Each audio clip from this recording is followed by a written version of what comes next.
Okay, it's Gamesrob here, and we are playing Midnight Fight Express. This is the metro station level. I've edited slightly, but this is playing most of the level. So give you an idea, a little taste of what this is all about. Because essentially, every level is pretty much the same thing, really, with different enemies. But from the start, you are a man I think you've been interviewed at the beginning, but you've done something or other. It doesn't matter about that story, what's going on. Essentially, it's leading on to you talking about these different situations you've been in, which is these scenes, and then you're fighting your way out of them. Ridiculous, whatever's going on there. It's all about this fighting in the levels. You have multiple enemies, little batches of enemies, really, and you have loads of ways of killing them, really. I mean, you have your essential punches, then you have a heavier punch, and then you have more special moves. The special moves can be unlocked as you progress through the game. Every time you finish a level, it gives you a skill point. That skill point can be used on your extra ability, and it's up to you which one you choose. So by the end of the game, which I don't know how many levels it is, there's a lot of levels. They're short levels, but there's a lot of them. By the time you get to the end, obviously you probably have opened every skill you could possibly have, which means it's encouraging you to play it again with all your skills, and that way you'll get a better rating at the end of each level. At the moment, I think it goes A to whatever, F. I'm getting about a C or D rating, so I'm obviously not playing it as well as I could be, clearly, because I haven't got the abilities. But it's quite violent as well. You see everybody goes down, there's blood in it and things like that.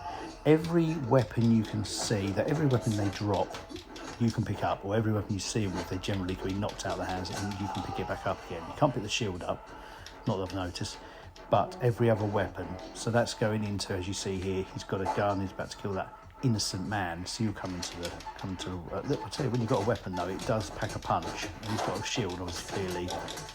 You can roll and get round that. So roll is a good move on that. So you got that is integral to get you out of. You've got a batch of them on you to roll your way out of it. So guns, as you saw there, is how you use it. You hold the shoulder button, and one of the other buttons sort of starts it off and allows you to aim it. And that's quite a fun weapon, that is. And the good thing is, he doesn't just throw the gun on the floor. He launches it at the enemy to make full use of that weapon.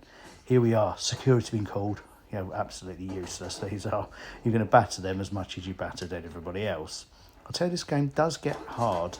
I think I don't know how many hours, I've quite a few hours in. I don't know how big the game is, as I said. I haven't looked that far forward. I'm just literally giving you a little taster. But going into some of the other levels, you've got like toxic zombies, and that's where it's starting to get a little bit tough, because they spew out this toxicity, if you like, and it kills you quite quick. So you've got to start that's where you start throwing things, because that way you've got a little bit of space between you and the enemy. But all round, it's a really fun little game. It's not ultra high detail, but it's sort of a cartoony look to it, which I really like. It's nicely done. It's really good to play, and there's lots of reason to come back and play it and to continue playing, because I say unlocking all these skills, and as well as unlocking the skills, you unlock different clothing, which is not amazing, but it's just another little added thing to make it interesting. You can change your character and muck about with them and stuff like that. So there's a lot of things in there. Anyway, I went the wrong way for some reason. Eventually I found the exit, but I thought there might be a little secret down there. You know what these games are like, sometimes you think, oh, there might be a little secret down there, let's go. No, not for me. No, there's nothing down there. Anyway, level complete. Hope it gives you a little idea. If you've got Game Pass, you're playing it. If you haven't, grab it at a bargain, and I'll see you on the next one.